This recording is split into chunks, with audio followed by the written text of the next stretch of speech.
US की supremacy adu world की अखोई की लेरिबा United Nations से USA ना अपाम बमोंग दा सिजन ना बा USA ना पामगदी मोइना पामी बदुदा UNO से हेक्ता वारेप लौरगा थवक तवहन बा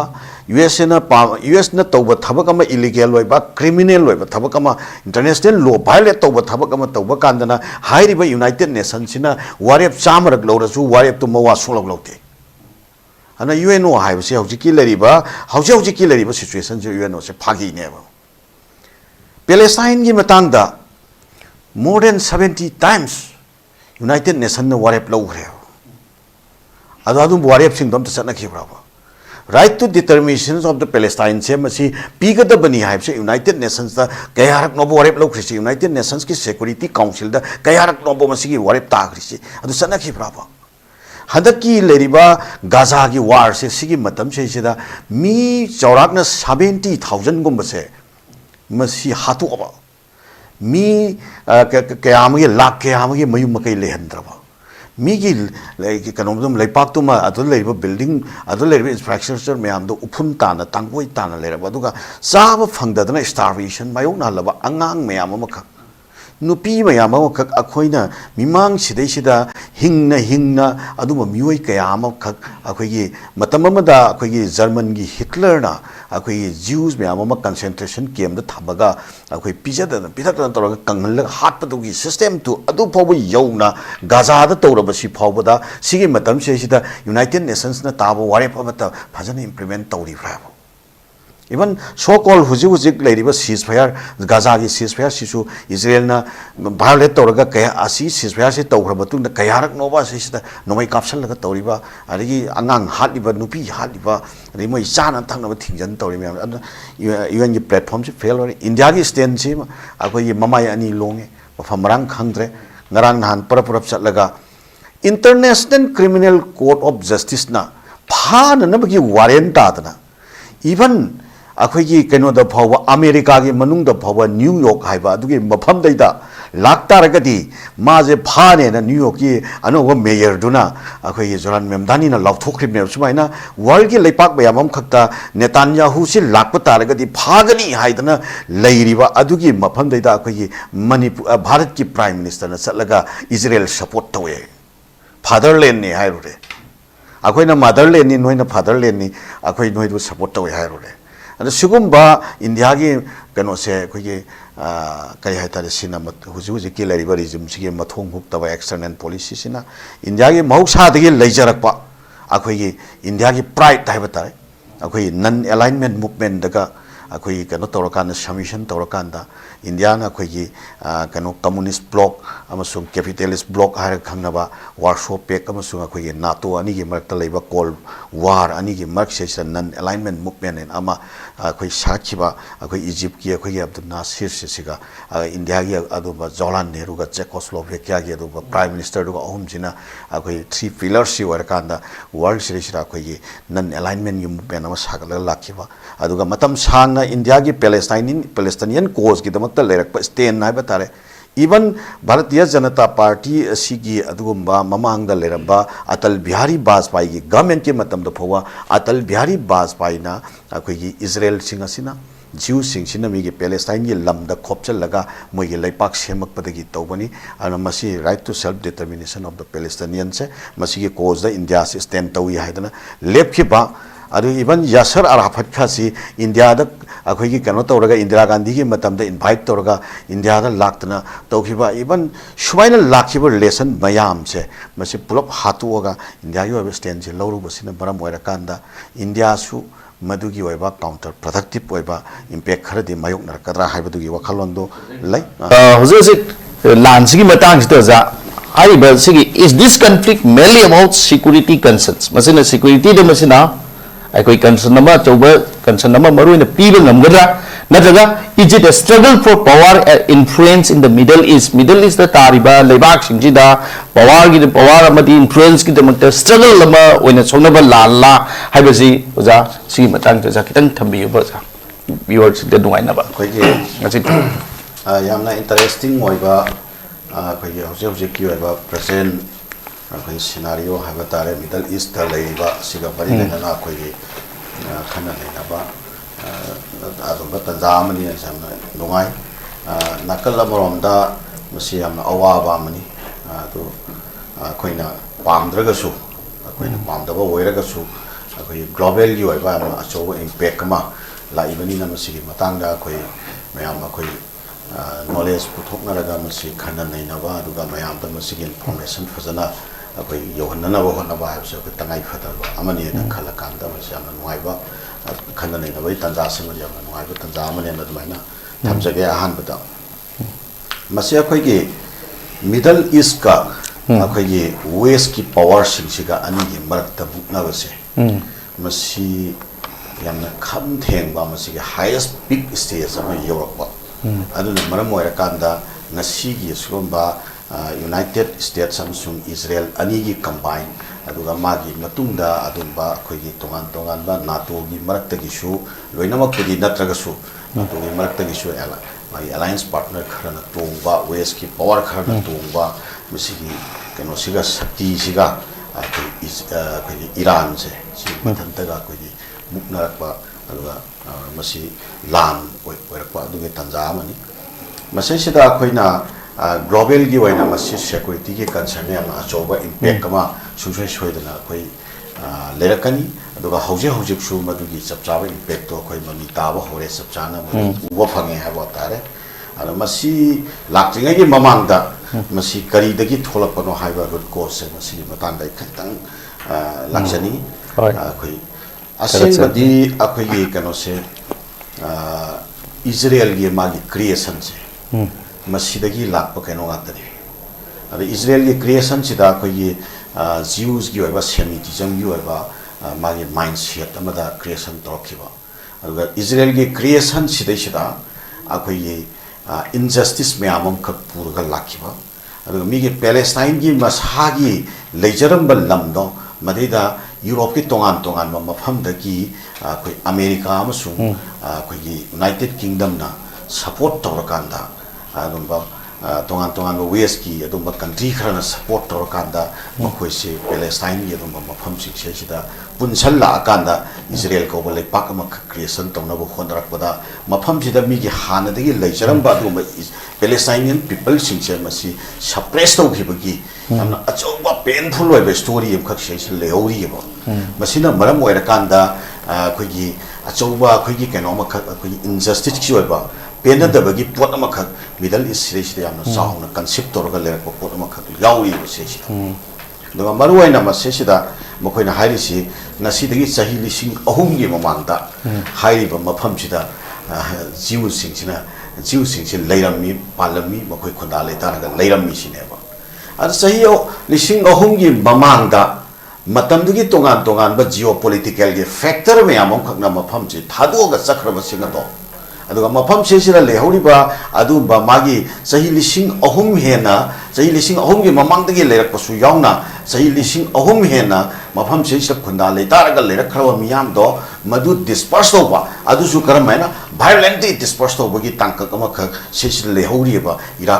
इरान अमसुंग यूएस इजराइल कंबाइन की लान सिगी मरोमदा लेहौरिबा अखोगी रूट कोज की वारी सेसिदा मसे कमाइन तौइ हाइकांदा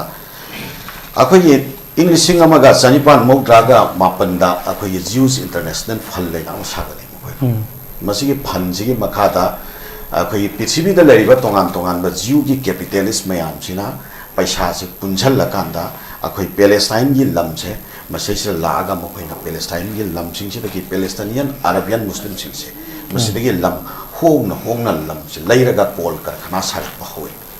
अदु मखोइना सागलबा कोल कारखाना सिंग अदुदा पृथ्वी मफम तोंगान तोंगान मफम सिंगसिदगी जीव सिंगसे खोमजलगा पुरागा मफम से थबक सुवली अदुगा मखोइ सेटलर्स को सेमकट लेबा मखोइ सेटलमेंट प्लान सेमकट लेबा सुमाइना सुम होरकपसे सिगी तांकक सेसिदा अखोइगी मतम सिदा अखोइगी फर्स्ट वर्ल्ड वार लाको मतम सिदा अखोइगी एक्सिस पावर अमसुंग एलाइड पावर अदुगी पोतु लापना मरम ओरकांदा हाइरिबा मफम से मसी सेसिदा अखोइगी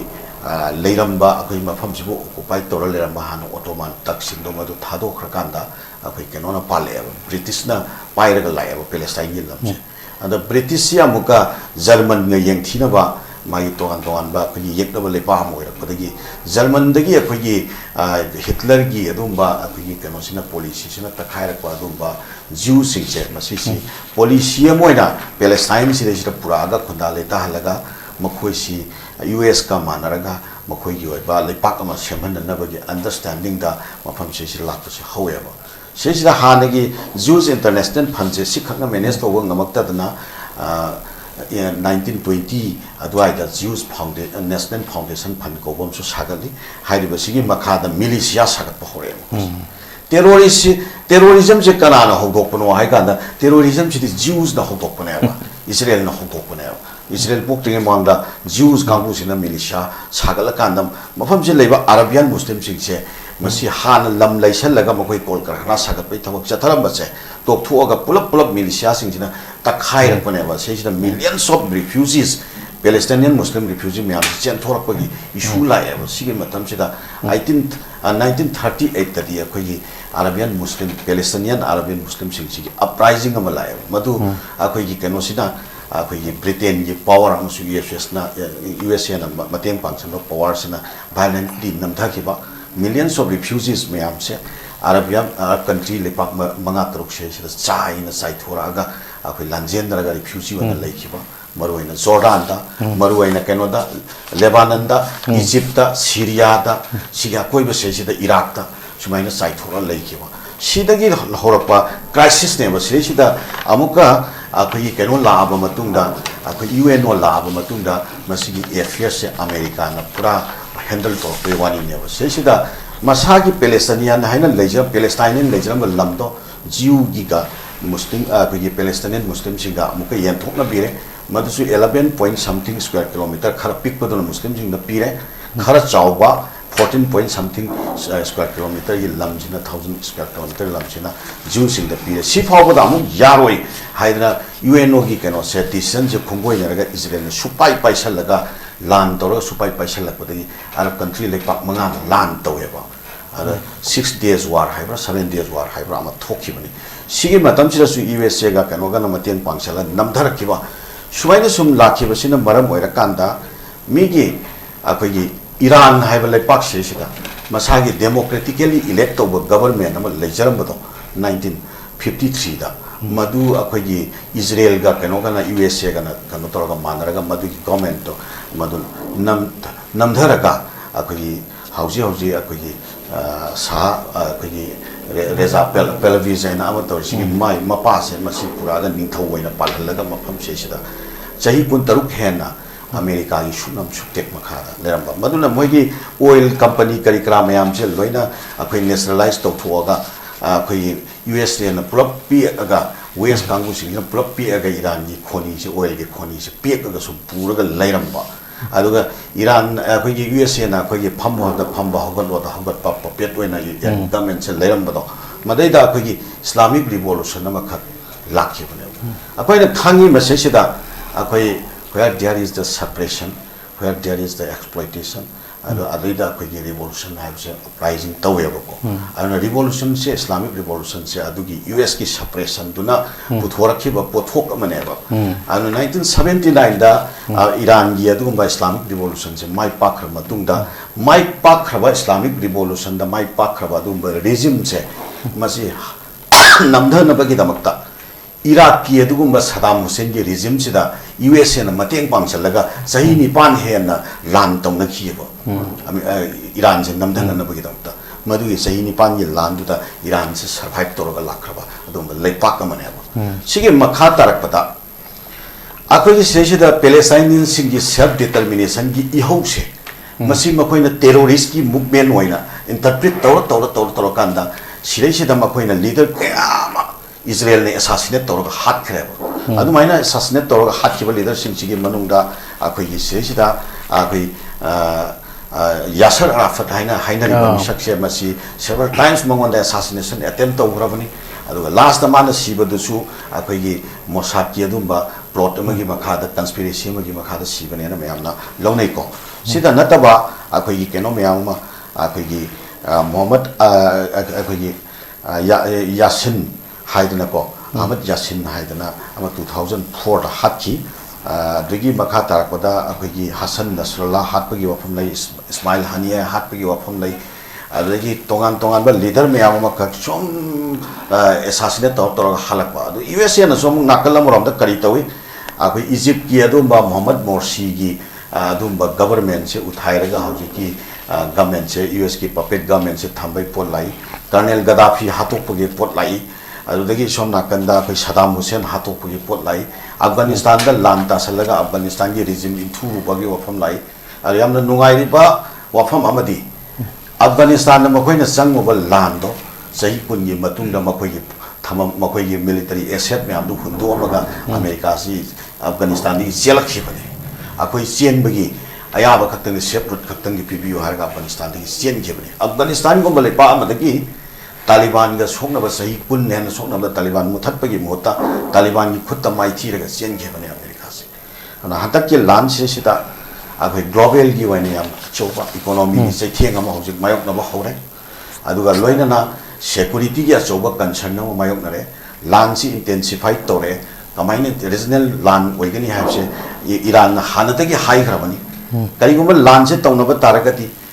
Iran da kari gumba attack sa tharak ba taragati madu gi retaliation do adu US ki adugumba Middle East la laiba makoi base puna makta akoi intensify toni ha bise malamdi aingonda nomai kabai ba launching pad to aingonda nomai kabai ba mafam duda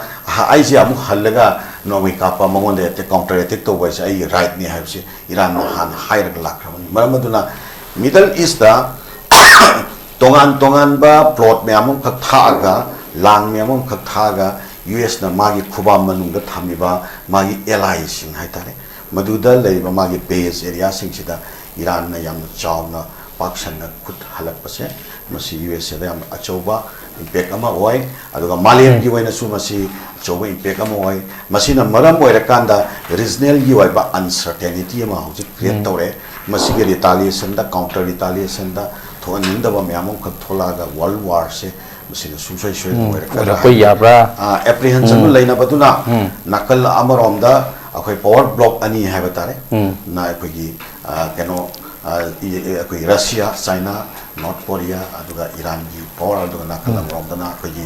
somna kanda leriba US na singbo power ani sig marak se de-escalation gi waiba keno se formula se hoji khaji akhoi hodong na akhoi pot amalai adu khwaidagi luri badi mi gi laipak abagi adugumba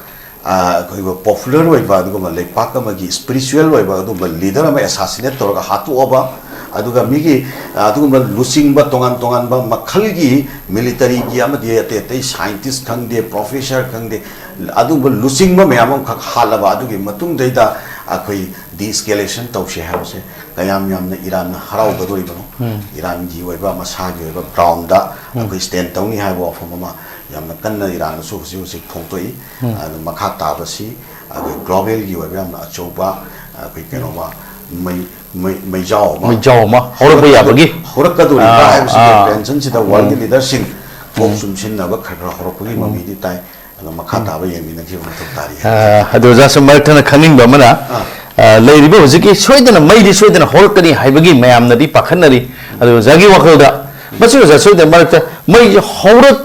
hobda ngairibra sungjoi joida khaba ngamgadoribra ngamoidoribra nataga khamak pasu yaurkadoribra jagi local koi closing remark amtang pibi boja tentatively ko ngahak ki oiba akhoi khambagi thabak amadi torpani yai tamusung masisida akhoi sangna yengba menda hausi America amasung Israel ani sina akhoi ground invasion tawna plan tawni ago som nakanda akhoi Kurdish haibat are courts kangu sinse masi makoina nomai pisal laga sen pisal laga technological support pisal laga ko akhoi air support pisal laga akhoi Iraq ka tainaba border areas re mountain region se sida front tama hangtok na ba da land sang na bagi position sem bagi mami tai ado Iran na su hairi chango akhoi ready da lere akhoi welcome tawna ba ready da lere hairi masiamna choba sang na chathagada ba adu ba kenoma akhoi fight ma swaida akhoi leibagi mami tare nakala morom da akhoi Belusi haidana Belusi province Iran the labor Belusi province and Moy Hanadagi Hona, my separatism issue labani, Masia Americana Sejida, Pakistani Belusistan province labor, Pakistan the issue to Haita, and Nabagi movement over PLA Campus and Masisika Alliance Toraga Sejida Prantama, Hantung and Nabagi America, Yavan plan they will give me time a city, Potsin Torakanda, Somnakanda, Hanadagi already Iran Manum the Moina per picture, Toraga Lake Haba, Ado Mossad agency, CIA agency, even Iran traffic can Sipova system Sibomacoin hecto highly Tongan Ba, Kenomia Kaktamoigi, military establishment, the Ladiba, intelligence establishment, the Ladiba Mokok Tongba Mayam says Sipova, the Mossad agency in a lobby Toraga, hecto Kibagi, Pot Layana Sigi Mayam Sin Torakanda regime said, Nandana in Fugani Hiva objective of a Labanina, Iran Zumadu Kangmanina, Mangon the Magi areas, the Swapadi Shwe, Swapadi Fana Fazana Shwe, area Yamama Kata Magi dismantle, Torapagi, Natraga Akayam, Pirapagi, they came to the Mayok, Adoragasu, Mangon the spirituality, you are over strong, Willam Katlay, and the Nakalam Ram the Masai about technology. Masai indigenous technology, Masana developed Tojakiba, I don't know, self confidence, and Masada, and Wang Labor. And the Sirakanda, my lady, Sian Bagimota, she was acceptable, we put them a lady. Ako Sirisida, Ali Kamine Masasi, Masi Yam not pa, Aquayam, Tamjan Iwaiba, words in the Tamjaning Iwaiba, but little Makameva. Kamaito we have a matamda, Mas is Shepherd zone. Underground bunker da Masi Lainana Bamagi Makataba do Bakeno Sinchina security concerns in among the high matam the lawmakers in high matamda Ma Yaki de Heliable. I get 90 millions of Iranians Masi Shepherd High Shepherd zones in the Tambangamaba. Aduga attack to the Tituna Yoro the Bamapam of 90 millions of Iranians Tambang Namdo boy Daragati. I will go in a safer zone to the Sangba Nupado Ali Kamine, I will again. Shumina sacrificed over leadership works a kind of game. I think the I should sense of patriotism though. I hingdodi, I malibak, musing, I hing a game malibak, meeting is Hirodi. Nasai Iran Manunda, Nasai Iran Manunda, Kogi Kariatari Atheski, Potsiam Wang Leva. Nakalam from the sectarianism, sectarian ethnic groups, Karasu labor. Nakalam from the rogue Ezen Miamo, Akogi Kenogi, Ezen Miamo Kanaswari, Mossad Kiamusum Shayagi, Ezen in the Hano, already Mapam Sido occupied Toraga, Sangna, Plan Torapa, Dugi, Potsing Aduna Magi, Manunda, Miamo labor Taraba. Adu Nakalam from the South Belavisgi, Magi Matung in followers in labor, Sigi Mayam, Sigi factors in the Manamarkan, Iranda, Akogi.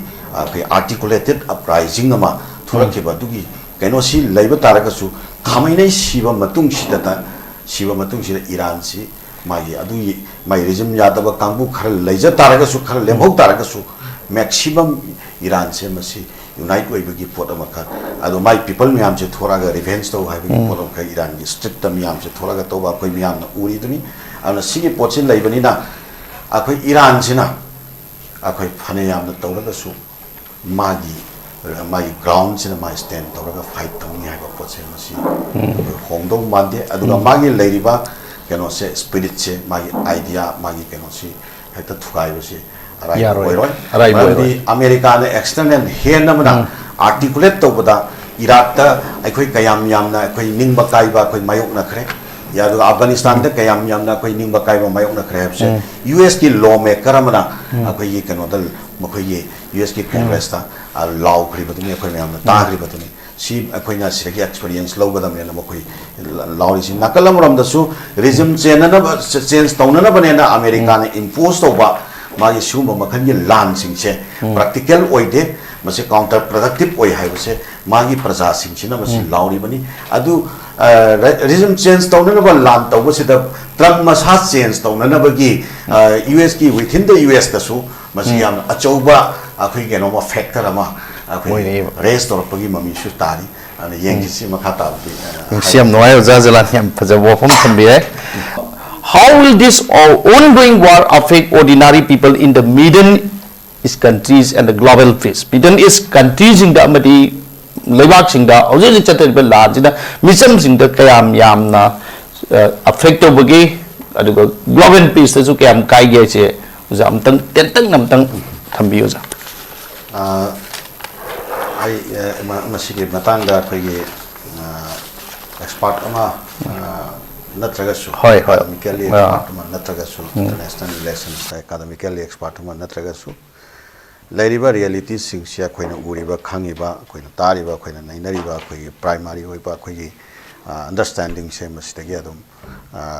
haijake akhoi haujiksi akhoi trumpial akhoi gi kenoma logic haba ma thore trumpial logic haba ma akhoi world gi order se trump na matham kha on thokpa trumpial logic haba ko thore ba trumpial logic sigi makha da mi gi venezuela gi president du chalaga ai taungam mani ai gi shakti lei military power lei ai natre ai intelligence power lei shakti lei banena ata chop lo na paira ga magi will gi mayok ta leire magi apam gi mayok ta leire ne ta paira pura ga mai lei pak ta wen ri mi ka hai bugumba ade UN wa leitre ko simatang si United Nations leitre United Nations has failed adagi akhoi mane ta lan tawninge Iraq ta lan hekta tawsali adi matam da UN ona debate myam tawi mo alokte man taw to badum tawsali my purpose do sap tawra ka na UN ko na phami adu ko na criticism khara tawne amuk makha ta na world order se hanjala la chare UN wa to maming ta UN amuk function tawbo amuk hawi adagi Afghanistan lan tawni ma heta tawi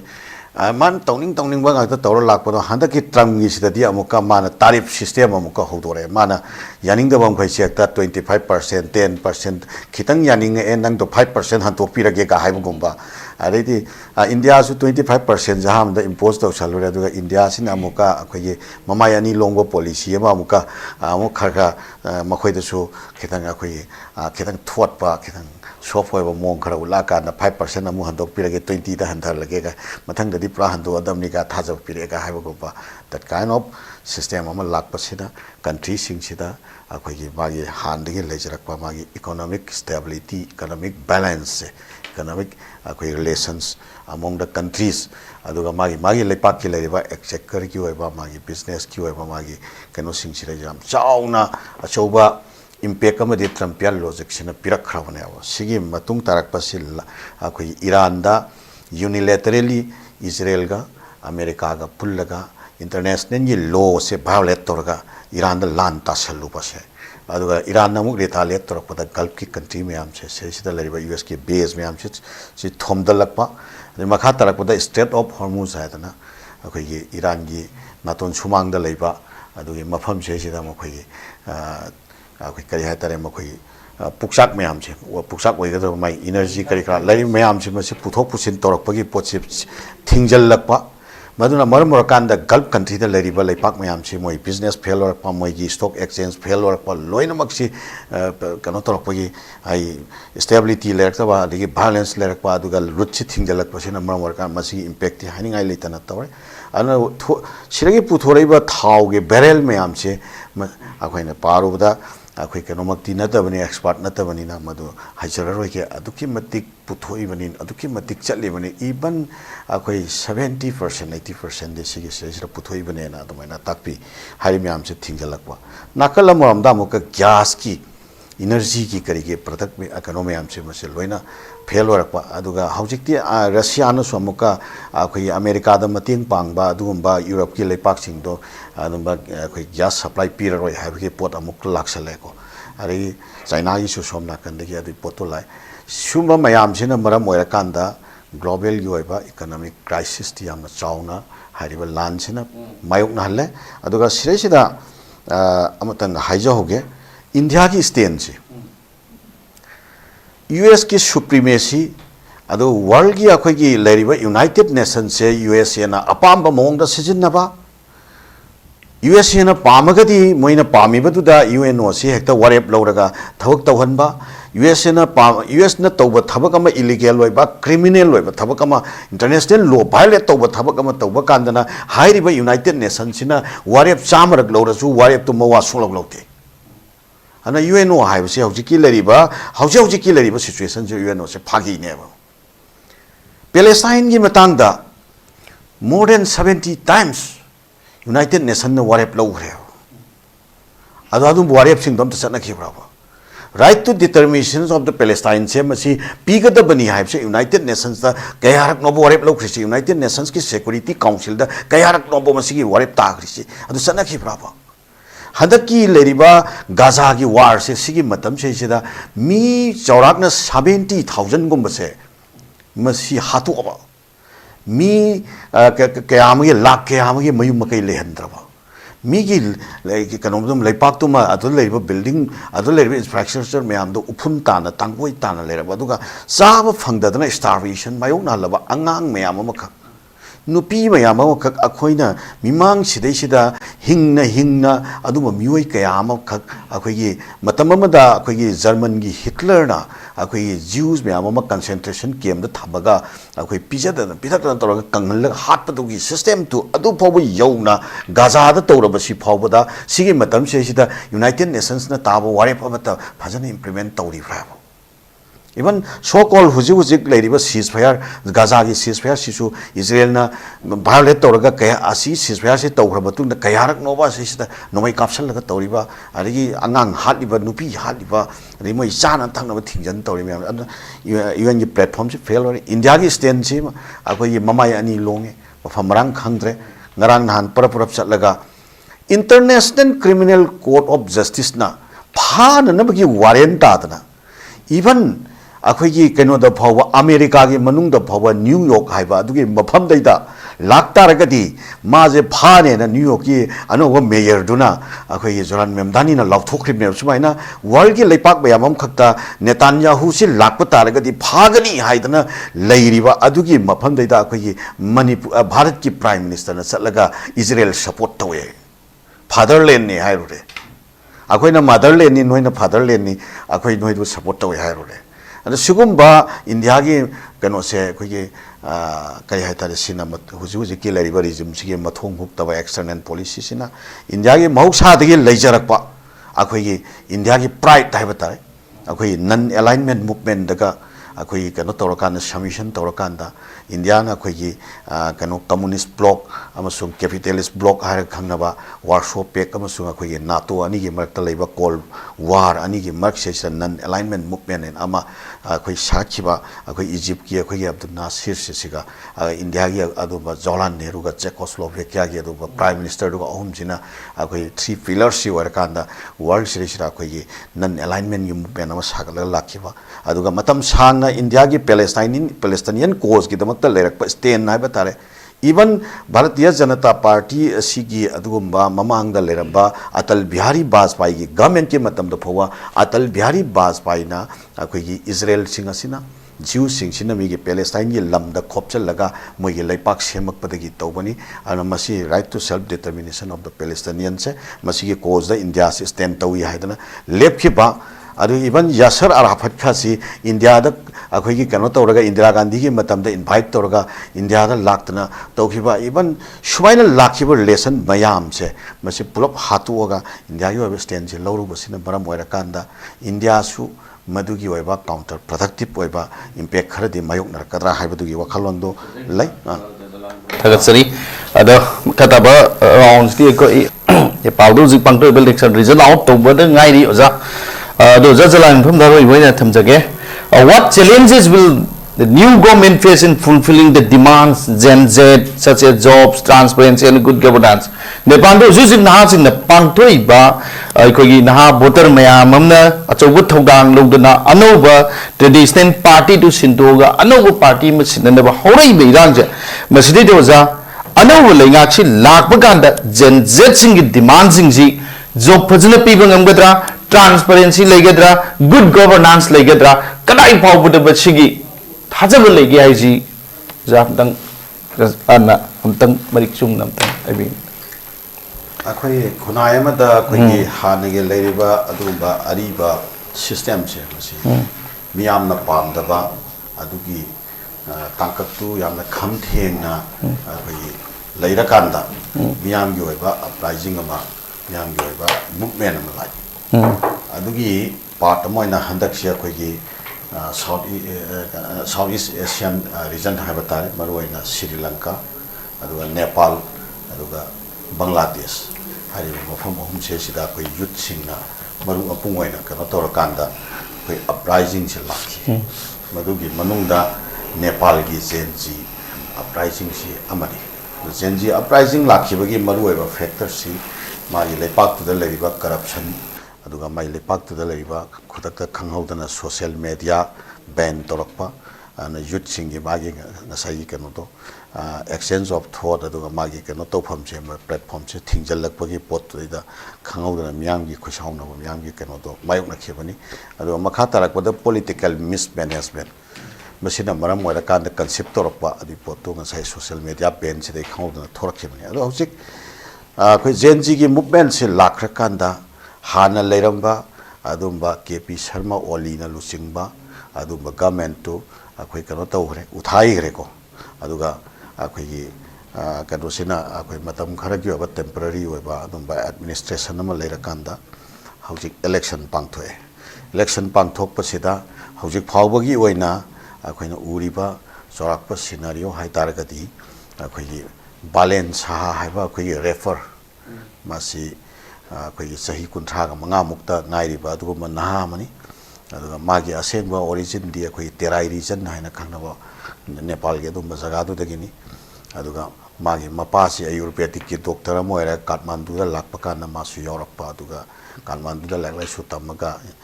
mentor ga chawkhiba aduga ma kona akhoi gi mayor oikhiba Kathmandu gi ko Communist Party ki aduga Congress ki aduga candidate chimana defeat toroga independent la moina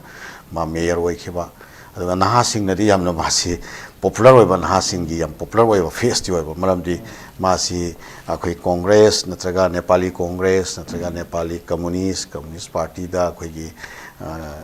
akhoi Communist Party of Nepal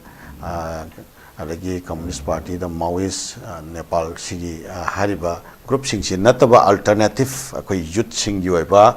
future gi factor si mani haidana adumaina loba yaba Kathmandu gi mayor ga oirakpa yam popular oiba face am oirakpa aduna ngasai gi ojak kanglei pan na thambi khriba duni akhoi Rashtriya Swatantra Party haba RSP haba natra masesida join tawra matung ma prime ministerian candidate am oirakanda ngasai gi Genji gi movement sina khoi gi miyam da leikhiba concept tawkhiba mindset to madugi result se hojiki keno sina haiba party sine madugi mandate to phangakanda khoi total sweep tawbagi situation duni hojik laisi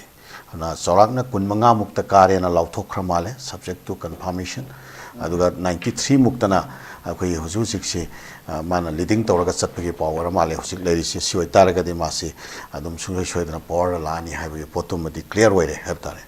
da hujik lakpiri ba anchor gi wahang se mahakna mai pa aba matung da kadai phawba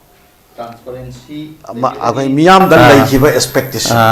thabak ta panthok kadagi to da miyam da leikhiba concept tawkhiba mindset to miyam da ge hujik magi Nepali miyam na hujik darkar leiriba net of the hours da darkar leiriba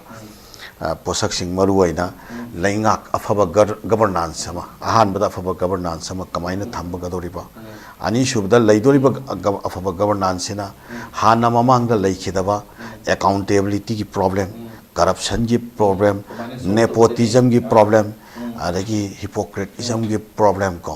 adagi favoritism ki problem sige mayam si aduga unemployment si kamaina maruaina masi kamaina address to gadoriba no hansi masi akhoi hujik makki waina di akhoi determine tawbada khara manmangani tawbo akhoi da hope ama khak thamba yai maruaina matam amada akhoi gi Fidel Castro haibase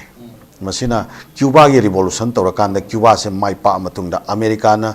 always the economic sanction thamjalladana khudong chadraba matam sida Fidel Castro na mai lebak se sira paikhat pa yaw se karino haina ahanba thi kan se sida mai lebak se sida akhoi white revolution tawba mathok tai haina white revolution torkhiba maruaina sangom gi prothok se san jing se phachana hybrid san myam ma develop torakana food scientist myam ma kano torakanda hybrid san myam develop torakana sangom thokpa sambi se puthoga madu sangom ge pothok sina ma ye leipaki praja sing si masamu phan ba sangom myam bijaraga ani shubada sangom ge pothok si yola kanda madi lakpa income duna Cuba si chalai rak pai wari ne bako sumaina Nepal haiba leipak se masi anauba adumba system amana anauba change ama purakpa haibse magi political will do yamna fazana lairagati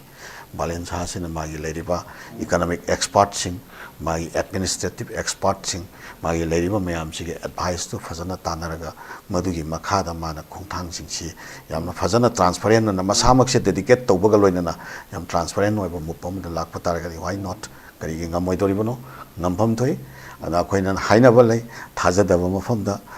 koi thajadaba khom da nga lai hainaba ana ngasai ki balance hagi magi rapper am oibagi position da koina yam line ubagi wani ada koi manipur da sodungai akoi matam da footballer oiramba amana akoi chief minister oigre akoi matam da kung fu mas akoi taekwondo gi master oiramba na hujik amu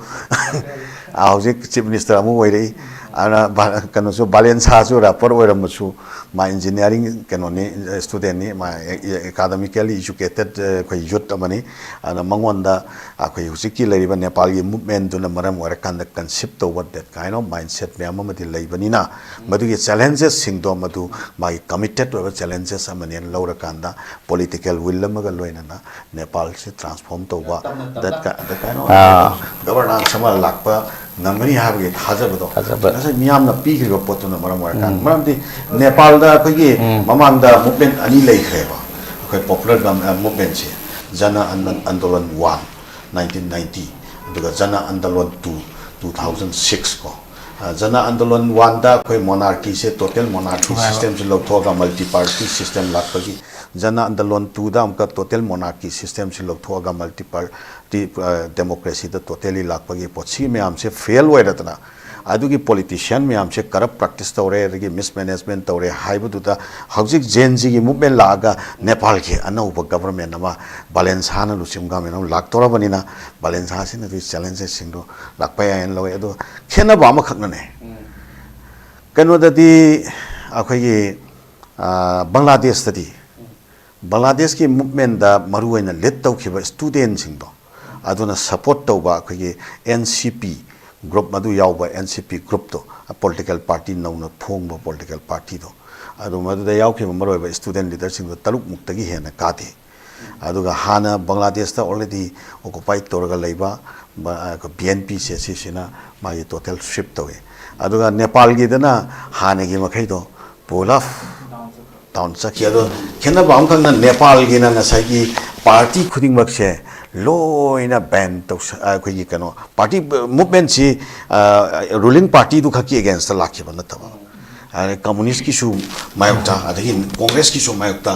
adagi maoist ki su mayokta ahom makki mayokta miyangi uprising si lakhi boina to aduna maram warga third alternative si lakra aduga kano ki na Bangladesh ki na ngasai awami league ki mayokta khunki movement oina to boduna BNP na modugi kano to mandate to adagi movement dugi fruit hai tare benefit chi BNP na pulap jagi raduna maram wakanda ai khoi movement torga makhoi na mai ja khre bugi wakhalon tara kaino akoi Bangladesh ki sumai wasak no bi thram tu daga koi student group tu ga koi usiki kariya tare koi Jamaati Islamic kangu tu ga adi group tu koi boycott to boycott ka laiba ada yengsi akoi sida laka na wajak kali pan maman na thambi ki pot ai amon ai su endorse to jage maram de Manipur ki akoi na nainarui ba Bangladesh nainarui ba Nepal nainarui ba Sri Lanka nainarui si kari Manipur ki context da akoi yum da home ground da akoi hoji political uncertainty akoi social uncertainty unrest ethnical unrest me ama koi se lairi bani sigi mayam sida koi lairi bam koi maleng ri tongan ba mafam mayam da thoi ba koi movement mayam se masi sigi impact se koi se is positive ba impact ama koi mayam se concept to ma tho ta ba lai ba akoi so next generation sina akoi Manipur gi ba next future ama akoi sigi da ta koi mandate ma koi no na puthok pa ma tho ta ba lai ba worldwide new bottle na taba no panchelam ko taw le bra madu ai ka no taw jage thank you very much